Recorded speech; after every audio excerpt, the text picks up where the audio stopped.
नमस्कार दोस्तों, स्वागत है आपका अपने YouTube चैनल पर। तो चलिए शुरू करते हैं। अध्याय 1 पूर्णांकों के योग एवं व्याकरण के गुण। हमने कक्षा 6 के पूर्ण संख्याओं और पूर्णांकों के विषय में पढ़ा है। साथ ही पूर्णांकों को जोड़ने और घटाने के नियमों का भी आकलन किया है। योग के अंतर्गत समृद्ध हम सीख चुके हैं कि दो पूर्णांक संख्याओं का योग पुनः एक पूर्ण संख्या ही होती है। उदाहरण के लिए 17 + 24 = 41। जब पुनः एक पूर्ण संख्या आप जानते हैं कि यह गुण पूर्ण संख्याओं के योग का समृद्ध गुण है। व्याकलन के अंतर्गत व्यापक रूप में किन्हीं दो पूर्णांकों a तथा b के लिए a + b का एक पूर्णांक होता है। व्याकलन के अंतर्गत समृद्ध, जब हम पूर्णांक को दूसरे पूर्णांक से घटाते हैं तो क्या होता है? क्या हम कह सकते हैं कि उनका अंतर भी एक पूर्णांक होगा? निम्न सारणी को देखिए। a और b पूर्णांक हैं। a - b भी एक पूर्णांक होता है। क्या पूर्ण संख्याएं भी इस गुण को संतुलित कर सकती हैं?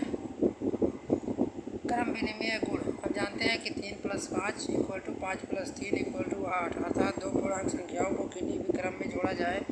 दूसरे शब्दों में पूर्ण संख्याओं के लिए योग क्रम विनिमय होता है। क्या इन्हीं कथन को हम पूर्णांकों के लिए भी कर सकते हैं? हम पाते हैं कि 5 + -6 = -1, -6 + 5 - 1 क्या निम्न समान है?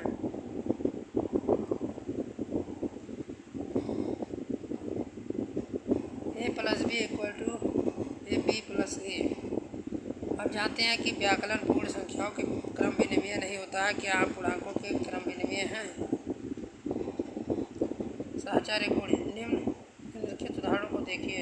-3 - 2 - 5 को लीजिए। -5 + -3 + -2 और -5 + -3 + -2 पर ध्यान दीजिए। क्या -3 + 1 + -7 एवं -3 + 1 + -7 समान है? a + b + c = a + b + c। योज्य साधनात्मक। जब हम किसी पूर्ण संख्या के शून्य को जोड़ते हैं तो हमें वही पूर्ण संख्या प्राप्त होती है। पूर्ण संख्या के लिए शून्य एक योजक सकारात्मक है। क्या यह पूर्णांकों के लिए एक योज्य साधनात्मक है? निम्न को देखिए। रिक्त स्थान की पूर्ति करिए। उपयुक्त उदाहरण दर्शाते हैं कि शून्य पूर्णांकों के लिए एक योज्य सकारात्मक है। आप किन्हीं 5 अन्य पूर्णांकों को शून्य जोड़कर इन्हें सत्यापित कर सकते हैं। a + 0 = a = 0 + a।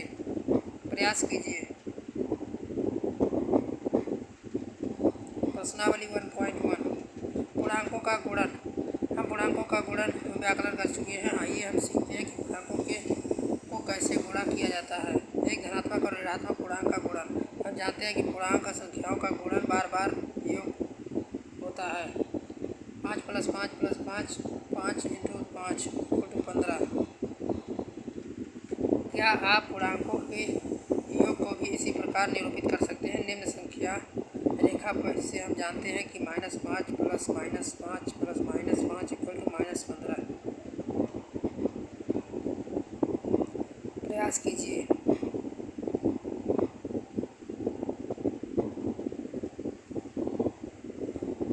इस प्रकार हम पाते हैं कि एक धनात्मक पूर्णांक एक ऋणात्मक पूर्णांक को गुणा करते समय हम उनको पूर्ण संख्याओं के रूप में गुणा करते हैं और गुणनफल से पहले ऋण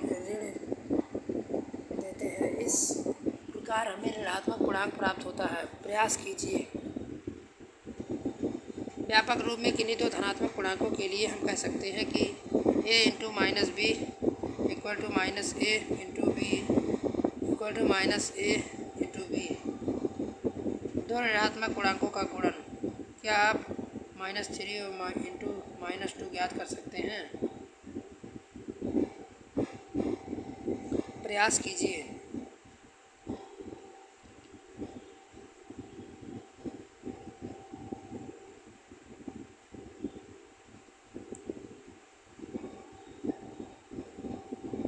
पूर्णांकों के गुणन के अंतर्गत समृद्ध निम्न सारणी को देखिए और उन्हें पूरा कीजिए। क्या आप देखते हैं कि क्या आप ऐसा पूर्णांक युग्म ज्ञात कर सकते हैं जिनका गुणनफल एक पूर्णांक नहीं है? नहीं। इसमें से हमें ज्ञात होता है कि दो पूर्णांकों का गुणनफल एक पूर्णांक ही होता है। अतः हम कह सकते हैं कि पूर्णांक गुणन के अंतर्गत समृद्ध होते हैं। व्यापक रूप से सभी पूर्णांक ए और बी के लिए a इंटू बी एक पूर्णांक होता है। गुणन की क्रमबद्धता। हम जानते हैं कि पूर्ण संख्याओं के लिए गुणन क्रमबद्धता होता है। हम कह सकते हैं कि पूर्णांकों के लिए भी गुणन क्रमबद्धता विनिमय है। निम्न सारणी को देखें और पूरा करें।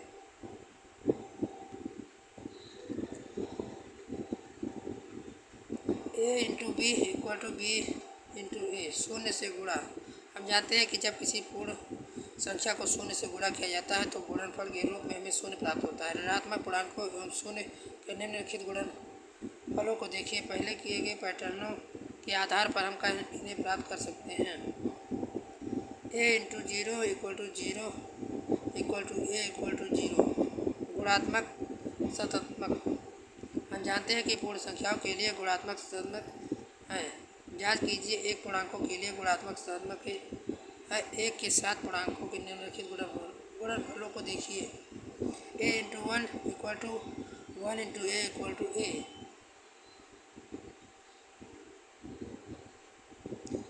गुणन सहचर्य गुण -3 -5 और 5 को लीजिए। -3 इंटू -2 इंटू 5 और -3 इंटू -2 इंटू -5 पर विचार करें। a into B equal to C equal to A into B into C. A B और सी में प्रत्येक के लिए 5 मान लीजिए और इन्हें गुणा सत्यापित कीजिए। और पूर्ण संख्याओं की तरह तीन पूर्णांकों का गुणनफल उनके समूह बताने पर निर्भर नहीं करता है और यह पूर्णांकों के लिए गुणन का सहचर्य गुण कहलाता है। वितरण गुण। हम जानते हैं 16 into 10 plus 2 equal to 16 into 10 plus 16 into 2। योग पर गुणनफल का वितरण नियम। आइए जांच करते हैं क्या पूर्णांकों के लिए भी सत्य है। निम्न को देखिए। क्या हम कह सकते हैं कि पूर्णांकों के लिए भी योग पर गुणन का वितरण नियम सत्य है? हाँ। a into B plus C equal to a into B plus a into C. A B और सी प्रत्येक के लिए कम से कम 5 भिन्न मान लीजिए और उपयुक्त वितरण गुणन को सत्यापित कीजिए। प्रयास करें। a into B minus C equal to A into B minus A into C. A B C में प्रत्येक के लिए कम से कम 5 मान लीजिए और इस गुणनफल को सत्यापित कीजिए। प्रयास करें। 1.2 पूर्णांकों का विभाजन। हम जानते हैं कि विभाजन गुणा के विपरीत सक्रिय है। आइए पूर्ण संख्याओं के लिए उदाहरण देखें। 3 इंटू 5 इक्वल टू 15, इसलिए 15/3 इक्वल टू 3, 15/3 इक्वल टू 5। निम्न सारणी को देखिए और पूरा कीजिए। क्या आप पूर्णांकों के लिए गुणन कथन और संगत भाग कथनों को लिख सकते हैं?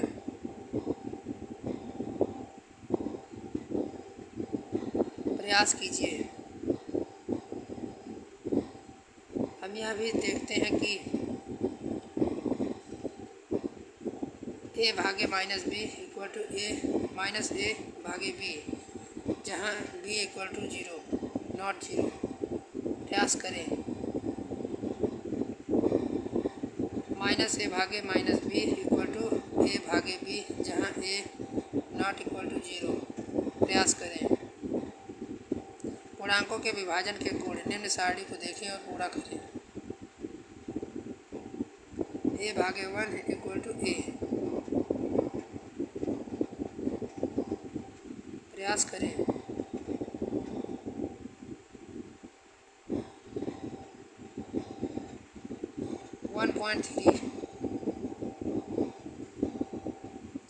हमने क्या चर्चा की? लाइक करें, सब्सक्राइब करें। तब तक के लिए जय हिंद, जय भारत।